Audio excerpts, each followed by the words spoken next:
So this is gonna be a quicker video because I really forgot that I was supposed to be doing it.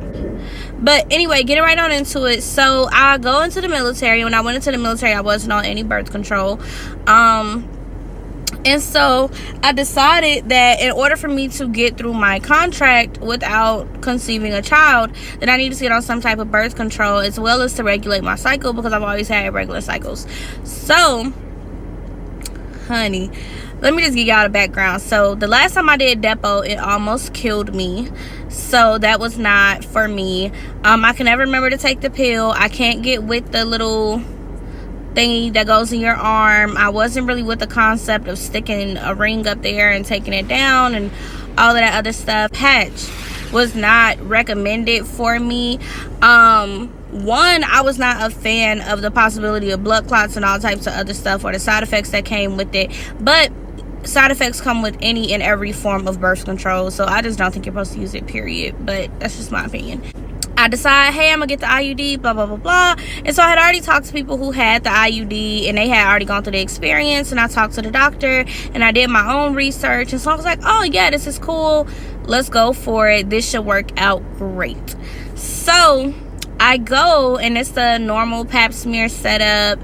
And so they go to insert the IUD, and what was explained to me was that there will be some mild cramping, kind of like maybe ovulation cramping or beginning of your cycle cramping. So I'm like, okay, cool, I could do this, yes. A little cramping for 5 years, no baby, okay, yes. So they insert the device, and as soon as they do it, I feel like this, it's not a cramp, it's like this sharp, very very very sharp pain, and I feel like I want to say like my uterus contract, I don't know, but I feel that. And so I'm like, oh, and so she's like, we're done, we're in there. So I'm like, nah, you did something wrong. So the first little pinch that I felt was when they measure your uterus. They measure your uterus with it. So I'm like, okay, like, I don't really like how this is feeling, but I'm like not tripping. I'm like, whatever, it's going to be uncomfortable. They're sticking a foreign object into your body, so suck it up. Now, when the actual IUD itself went in, I was like, oh, no. Now, everybody who knows me knows that I have a high pain tolerance. Like, I'm the type of person who, I love piercings. I'm with tattoos. Like, I'm a fan of, like, that type of stuff. So, I'm like, okay, whatever. Like, just suck it up. It's not that big of a deal. Maybe it's just hurting you differently because it's your reproductive system. Like, they did something. So moving forward, so I had a friend who was sitting in like the waiting area for me to be like my escort for the procedure. Shout out to you, Rodney. So he's like walking me back to the barracks. Yes, we did have to walk following procedures. They didn't really care. So walking back, and when I say this 5-minute walk has now turned into a 20-minute walk, I need to sit down, I need to take breaks in between the walk and all types of stuff. And these just did not feel like cramps. I can't really explain what they felt like, but they kind of felt like cramps on crack, like crackheaded cramps in my uterus. Like, I don't know.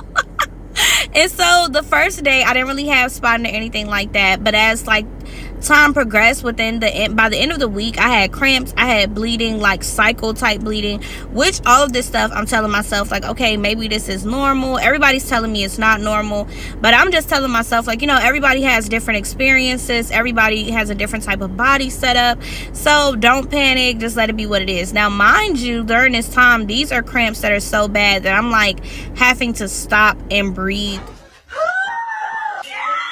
So I'm like, man, it feels like I'm having contractions or something. So I got to a point to where I was standing watch one day in whites, my dress whites, and I was bleeding so heavily. Oh my gosh. So they end up pulling me off watch and sending me to the emergency room because they're like, your IUD probably has moved. It's probably not where it's supposed to be. So you need to go get seen. So they do an x-ray. No, a CAT scan? I don't know. They did something. I think an x-ray and an ultrasound to make sure it was placed properly. So they saw that it was placed properly. But when they had me hooked up to the machines and all this other stuff, they were like, hey, your blood pressure is really, really high.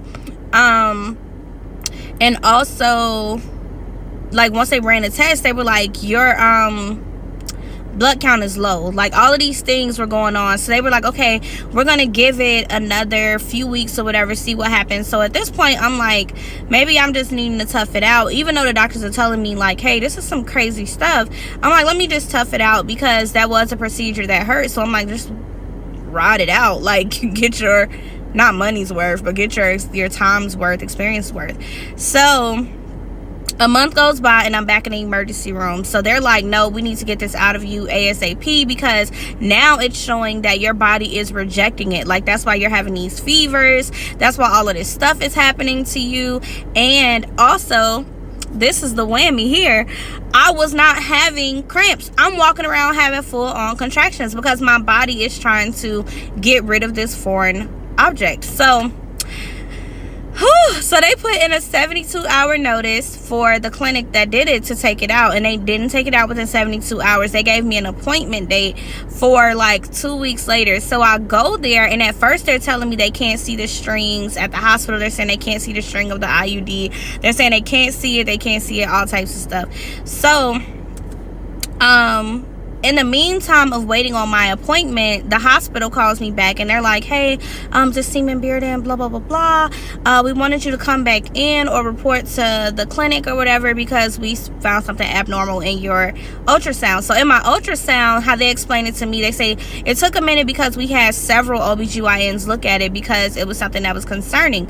So in my uterus, above the IUD was like a pocket, and they couldn't understand what the pocket was, because if you know anything about like x-rays, ultrasounds, they only show you so much. Like, it's not too detailed. So they're like, it's a pocket here and we can't really figure out what it is, so I need you to come back in. So they ended up telling me that my uterus had been perforated, which means that they poked a hole in my uterus.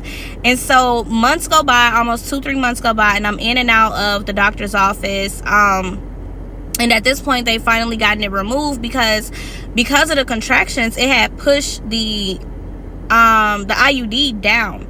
So the IUD was now out, like the strings were sticking out, so they had to just pull it out at that point. And so months and months go by, and they finally tell me like, okay, it looks like you're healing, but it's not healing as fast as we would like. Even after the IUD was removed, I was still bleeding for like months. So it was ridiculous. But yes, that is my horror story of getting the IUD. I do not recommend it. I will not be getting back on birth control. If God decides to give me a little blessing, then so be it. Like, it is what it is. But thanks for tuning in. Make sure you give this video a thumbs up, share, subscribe, comment.